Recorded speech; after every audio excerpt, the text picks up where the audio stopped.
Assalamualaikum warahmatullahi wabarakatuh. Waalaikumsalam warahmatullahi wabarakatuh. Perkenalkan, nama saya Muhammad Budi Satria. Saya mahasiswa Universitas Siliwangi dari jurusan Kesehatan Masyarakat. Bapak boleh diperkenalkan diri?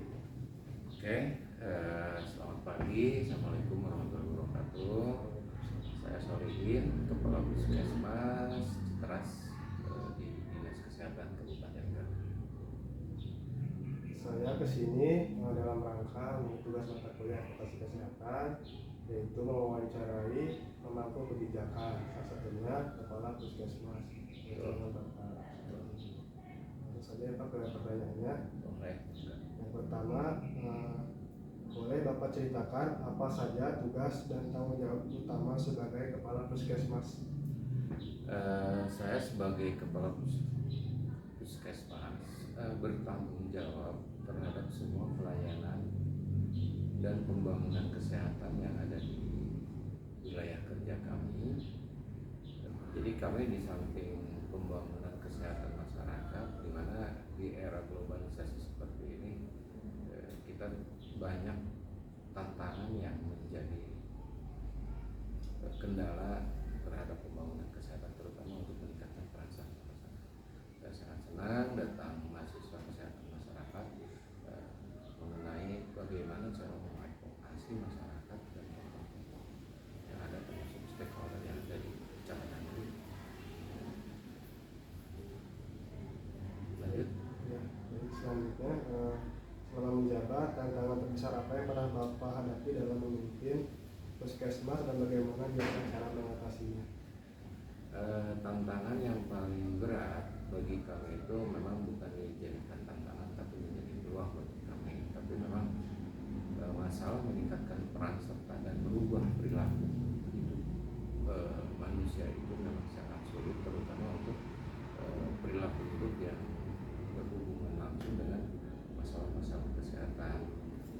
Saya selalu mengadvokasi tokoh masyarakat, tokoh agama, karena secara sosial budaya masyarakat Malanggung itu sangat paternalistik. Jadi kita pendekatannya pendekatan secara paternalistik juga. Jadi kita banyak mengambil advokasinya itu ke para tokoh agama dan tokoh masyarakat. Mungkin itu salah satu treatment saya untuk meningkatkan peran serta masyarakat. Karena tahu permasalahan kesehatan kita kalau hanya orang puskesmas saja yang bekerja itu suatu hal yang bukan tidak mungkin sih, cuma membutuhkan waktu lama. Saya menggandeng beberapa tokoh pemuda, tokoh masyarakat dan lembaga swadaya masyarakat lainnya. Selanjutnya, apa saja program unggulan atau prioritas yang sedang dijalankan Puskesmas saat ini dan bagaimana melibatkan tenaga kesehatan serta masyarakat dalam program tersebut? Yang menjadi concern kami, sebagaimana diketahui, masyarakat Garut sangat banyak populasinya, terutama di wilayah saya juga. Saya concern terhadap angka kematian ibu dan bayi. Saya banyak melibatkan tokoh masyarakat juga yang tadi seperti saya sampaikan, karena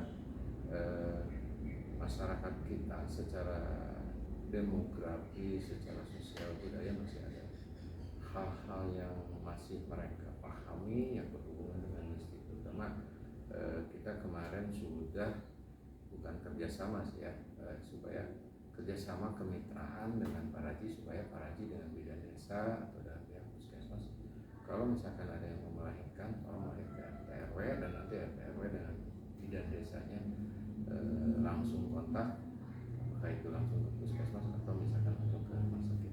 Jadi kami, program unggulan kami adalah penekanan atau penurunan angka kematian ibu dan bayi, karena itu sangat berhubungan dengan indeks pembangunan manusia ya. Jadi kita mau mencapai MDGs yang salah satunya indeks pembangunan manusia, angka kelahirannya harus, angka kematian ibu itu harus bisa ditekan seminimal. Baik Pak, selanjutnya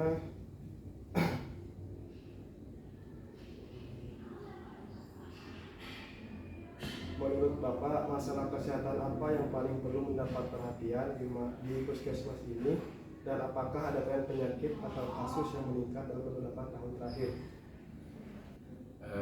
Kalau untuk kasus penyakit, kita memang masih sesuai dengan program strategis nasional atau program nasional, terutama untuk sekarang ini masalah stunting. Stunting menjadi, walaupun kita sudah di bawah angka kabupaten, kita sudah mencapai 10%, tapi kita tetap harus menekan jangan sampai ada newborn stunting. Jadi yang lahir baru kena stunting, karena kami diamanatkan oleh pemerintah pusat atau Presiden Prabowo untuk menciptakan Indonesia Emas di tahun 2045. Jadi tetap stunting, AKB, dan terutama kita berawal dari kesehatan lingkungan, jadi tetap PHBS, terus sanitasi lingkungan itu harus tetap kita kita bantu, kita promosikan, jangan sampai negara kita gagal menciptakan generasi di tahun 2000. Jadi tetap kita pada stunting, AKB, dan merubah peran serta masyarakat supaya berperilaku hidup bersih. Baik, selanjutnya bagaimana bentuk kerjasama rumah sakit dengan dinas kesehatan, puskesmas maupun pihak lain dalam meningkatkan pelayanan kesehatan?